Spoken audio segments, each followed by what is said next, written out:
वडिलांच्याच आठवणींमधला असा एखादा क्षण ज्याने डोळे पाणवतात? पाणावत नाहीत ॲक्च्युली, पण विचार करायला लावतात. मला आठवतं बाबांनी मला एकदा सांगितलं होतं, कारण आम्ही तिघी बहिणी अशा आहोत ना की आमची अरेंज्ड मॅरेजेस झालेली आहेत आणि जेव्हा ते मुली बघणं आणि स्थळ बघणं आणि हे सगळं चाललेलं असतं तेव्हा ती प्रोसेस बरीच फ्रस्ट्रेटिंग असते.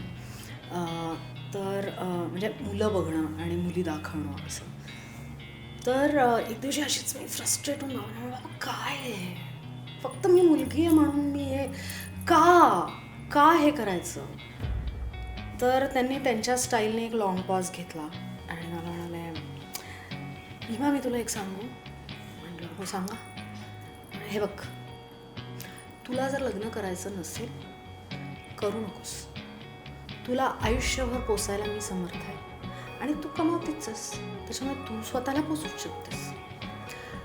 आणि याच्या पुढे जाऊन तुला सांगतो, जर उद्या लग्न न करता तुला मूल झालं, तुला हवं म्हणून जर तुला मूल झालं तर तेही आम्ही मान्य करायला तयार आहोत.